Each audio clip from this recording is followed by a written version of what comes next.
کہ ذی الحجہ کی راتوں میں، ذی الحجہ کی 10 راتوں میں اپنے گھر کے چراغ نہ بجھاؤ۔ اس سے مراد یہ ہے کہ بھئی آدمی جس وقت تو سوتا ہے تبھی تو چراغ بجھاتا ہے، تو آپ کے فرمان کا مفہوم ہے کہ ذی الحجہ کے ان 10 راتوں کے اندر اپنے گھروں کے چراغ نہ بجھاؤ، خود بھی جاگو اور اپنے غلاموں کو بھی جگاؤ۔ وہ دور غلاموں کا دور تھا، یعنی اپنے ماتحت لوگوں کو بھی جگاؤ، ان کو بھی جگنے کا حکم دو، اس لیے کہ یہ راتیں وہ ہیں کہ جن راتوں میں اللہ تبارک و تعالیٰ کو عبادت سب سے زیادہ پسند ہے۔ اور کیوں نہ ہو، اللہ تبارک و تعالیٰ نے ان 10 راتوں کی قسم قرآن مقدس کے اندر یاد فرمائی۔ وہ مشہور سورہ مبارکہ جس کی تلاوت کی جاتی ہے، والفجر ولیال عشر، فجر کی قسم اور 10 راتوں کی۔ تو اللہ تبارک و تعالیٰ نے 10 راتوں کی جو قسم یاد فرمائی، اس سے مراد ذی الحجہ شریف کی یہ 10 راتیں ہیں۔ دیکھیے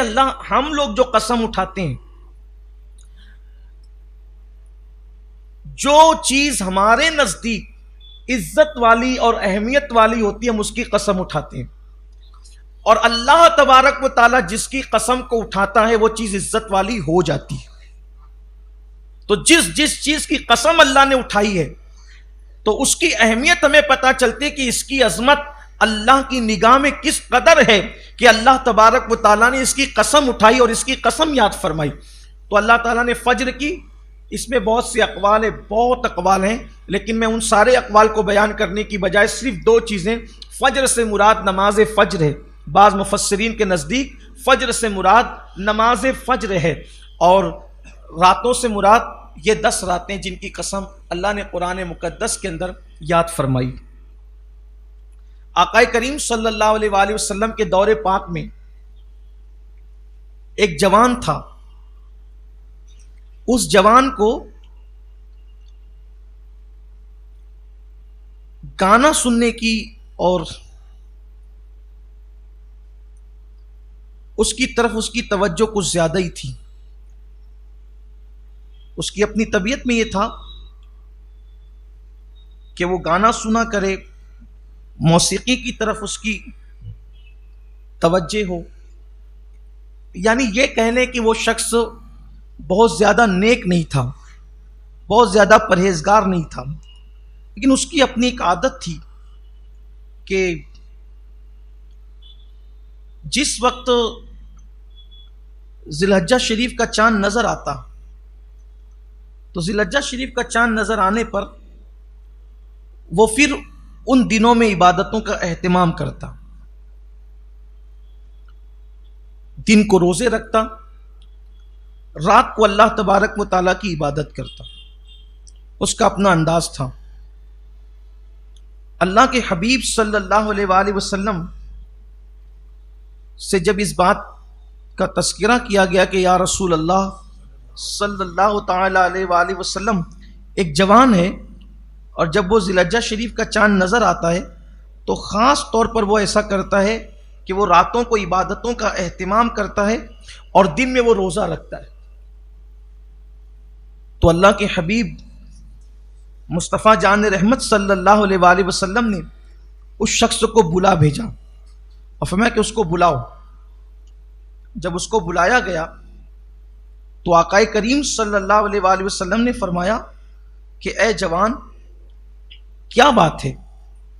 کہ تیرے متعلق میں ایسی گفتگو سنتا ہوں، ایسی بات سنتا ہوں کہ جب ذی الحجہ شریف کا چاند نظر آتا ہے تو جو ہے وہ روزے رکھتا ہے، راتوں کو عبادت کرتا ہے۔ تو اس نے عرض کیا کہ یا رسول اللہ صلی اللہ علیہ وآلہ وسلم، بات صرف یہ ہے کہ میں اس بات کو اچھی طرح جانتا ہوں کہ یہ جو ایام ہے ذی الحجہ شریف کے، یہ حج کے ایام ہیں، ان ایام میں حج ہوتا ہے۔ یہ بات آپ کے ذہن نشین ہونا چاہیے کہ حج کب فرض ہوا؟ حج کی جو فرضیت ہوئی ہے وہ 8 ہجری کے اندر ہوئی، یہ فرضیت ہے، لیکن اللہ کے حبیب صلی اللہ تعالی علیہ وآلہ وسلم ہر سال حج کرتے تھے۔ جب اللہ کے حبیب علیہ السلام نے ہجرت نہیں فرمائی تھی، اس لیے کہ حج کبھی رکا نہیں، زمانے جاہلیت میں حج ہوتا تھا، بلکہ کفار و مشرکین بھی حج کرتے تھے، اور پہلا حج فرضیت کے بعد جو ادا کیا گیا وہ سیدنا ابو بکر صدیق رضی اللہ تعالیٰ عنہ کی عمارت میں ادا کیا گیا. آپ کو امیر الحج بنا کر کے بھیجا گیا. اس طریقے سے 9 ہجری میں پہلا حج مسلمانوں نے ادا کیا. اس وقت اللہ کے حبیب صلی اللہ علیہ وآلہ وسلم تشریف نہ لے جا سکے، اور 10 ہجری میں اللہ کے حبیب علیہ الصلوۃ والتسلیم نے حجۃ الوداع کو یعنی کہ حج فرمایا، اور یہ حضور علیہ السلام کی زندگی کا ظاہری آخری حج تھا. حالانکہ سب اہل سیرت اور مومنین اس کو حجۃ الوداع کہتے ہیں، یعنی آخری حج حضور علیہ السلام کا. لیکن صوفیہ اور عشاق کہتے ہیں کہ حضور علیہ السلام کا کوئی حج حجۃ الوداع کیا ہے. ہمارے آقا علیہ الصلوۃ والتسلیم اللہ کے اذن سے اب بھی حج میں شامل ہوتے ہیں. تو بہرحال حضور اکرم صلی اللہ علیہ وآلہ وسلم نے جو ہے وہ ہجرت سے پہلے ہر سال حج فرمایا، اور ہجرت کے بعد اللہ کے رسول صلی اللہ علیہ وآلہ وسلم نے ایک ہی حج فرمایا، اور پہلا حج سیدنا صدیق اکبر رضی اللہ تعالیٰ عنہ کی عمارت میں ادا کیا گیا. تو چونکہ پہلے بھی حج ہوتا تھا، اس لیے کسی کے ذہن و دماغ میں اشکال پیدا ہو سکتا ہے کہ یہ بات تو اللہ کے رسول پوچھ رہے ہیں اور ابھی حج فرض نہیں ہوا، تو یہ نوجوان کیسے جواب دے رہا ہے؟ تو آقا کریم صلی اللہ علیہ وآلہ وسلم نے فرمایا کہ تو دن کو روزہ رکھتا ہے، رات کو عبادت کرتا ہے، وجہ کیا ہے؟ تو اس جوان نے عرض کیا کہ یا رسول اللہ صلی اللہ علیہ وآلہ وسلم، یہ حج کے ایام ہے تو میں یہ چاہتا ہوں کہ ان مبارک دنوں کے اندر جو ہے وہ میں اللہ کی عبادت کروں، میں دعائیں کروں، تاکہ حاجیوں کے نیک اعمال میں بھی شریک ہو جاؤں. کیونکہ میں حج کے لیے جا تو نہیں سکتا. وہ شخص مکہ المکرمہ کا رہنے والا نہیں تھا، وہ مدینہ منورہ یا گرد نواح کا رہنے والا تھا. تو اس نے عرض کیا کہ یا رسول اللہ صلی اللہ علیہ وآلہ وسلم، میں حج کے لیے جا تو نہیں سکتا، اس لیے میرے آقا میں یہ چاہتا ہوں کہ حج کے لیے نہیں گیا تو کم سے کم ان ایام میں جب کہ حاجی ارکان حج ادا کرتے ہیں تو میں بھی ان کی عبادت میں شریک ہوں، میں بھی نیک کام کروں. تو اللہ کے حبیب علیہ الصلوۃ والتسلیم نے پھر اس جوان سے فرمایا، اے جوان، کیا تجھے پتا ہے کہ ان دنوں روزہ رکھنے کا ثواب کیا ہے؟ تو میرے آقا صلی اللہ علیہ وآلہ وسلم فرماتے ہیں کہ جو شخص ذی الحجہ شریف کے دنوں میں روزہ رکھتا ہے تو اللہ تبارک و تعالی اس کے بدلے، روزہ رکھنے والے کو اس کے بدلے اللہ تبارک و تعالی 100 غلام آزاد کرنے کا ثواب عطا فرماتا ہے. اسی طریقے سے 100 اونٹ اور 100 گھوڑے جہاد فی سبیل اللہ، اللہ کی راہ کے اندر، یعنی کہ اگر کوئی جہاد پہ جا رہا ہو تو 100 اونٹ اور 100 گھوڑے اللہ کی راہ میں بھیجنے کا ثواب عطا کرتا ہے. یعنی ذی الحجہ شریف کی 1 تاریخ سے لے کر 7 تاریخ تک جو شخص ذی الحجہ کا روزہ رکھے گا، ہر روزے کے بدلے 100 غلام آزاد کرنے کا ثواب اور 100 اونٹ اور 100 گھوڑے اللہ کی راہ میں خیرات کرنے کا ثواب اس کو ملتا ہے. اور پھر چونکہ جو 8ویں تاریخ ہوتی ہے اس کو یوم ترویہ کہا جاتا ہے. یوم ترویہ وہ تردد کا دن، شک کا دن، اس لیے کہ اس کو یوم ترویہ اس لیے کہتے ہیں کہ اس دن حضرت ابراہیم علیہ الصلوۃ والتسلیم نے جب خواب سے بیداری آپ کو ہوئی تو آپ کو جو ہے وہ تردد ہوا کہ میں نے یہ کیا دیکھا، کہ میں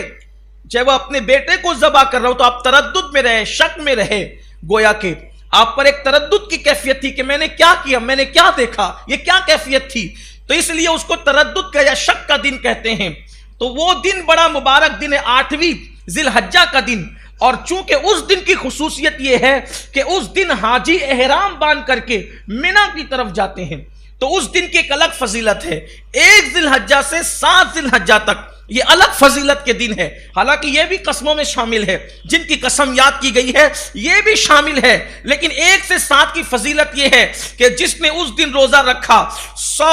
غلام آزاد کرنے کا ثواب، 100 اونٹ اور 100 گھوڑے اللہ کی راہ میں خیرات کرنے کا ثواب. لیکن اب جو بندہ 8 تاریخ کو روزے کا اہتمام کرتا ہے اور اس دن جو ترویہ کے دن روزہ رکھتا ہے تو اللہ کے حبیب صلی اللہ علیہ وآلہ وسلم فرماتے ہیں اللہ اس کو 1000 غلام آزاد کرنے کا ثواب عطا فرماتا ہے. اسی طرح 1000 گھوڑے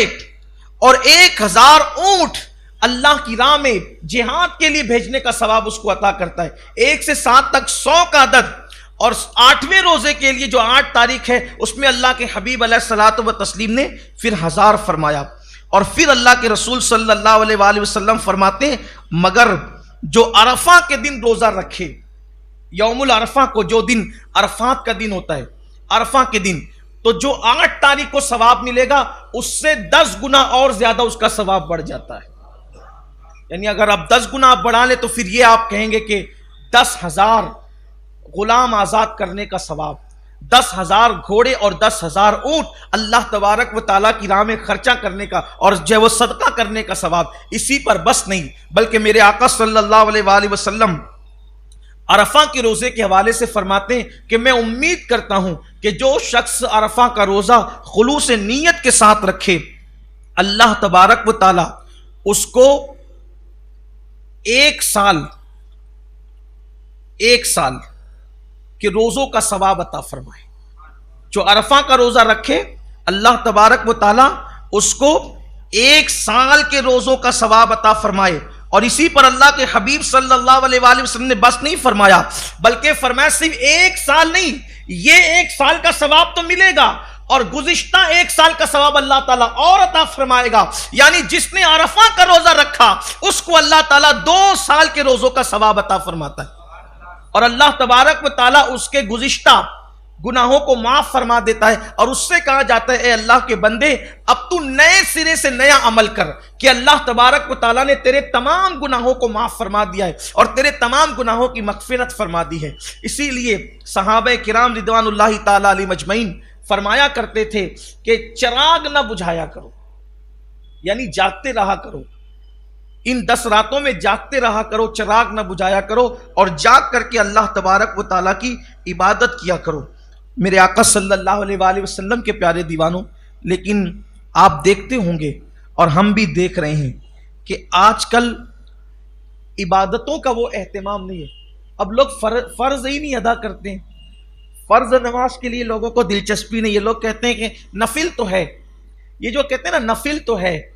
یہ نفل تو ہے جو آج کہتے ہیں، ان کو پتہ چلے گا کہ آج ہم نفل تو ہے کی بات کرتے ہیں، لیکن یہی نوافل جو ہے قیامت کے دن ہو سکتا ہے کہ اللہ تبارک و تعالیٰ کی بارگاہ میں ہمارے لیے مغفرت کا سبب بن جائے اور مغفرت کا ذریعہ بن جائے۔ اس لیے کہ حدیث پاک میں آتا ہے، اللہ کے حبیب صلی اللہ علیہ وآلہ وسلم ارشاد فرماتے ہیں کہ جن کے فرائض میں کمی ہوگی،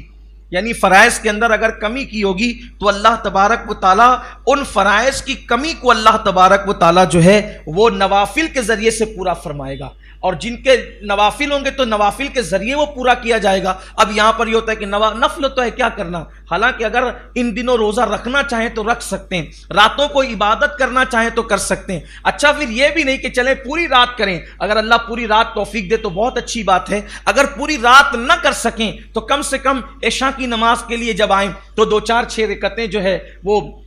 ان راتوں میں قیام کی نیت سے پڑھ لیں۔ اسی طریقے سے فجر میں اٹھتے ہیں تو تھوڑا سا ان دنوں جلدی اٹھ جائیں، 2-4-6 رکعتیں اس وقت پڑھ لیں۔ کچھ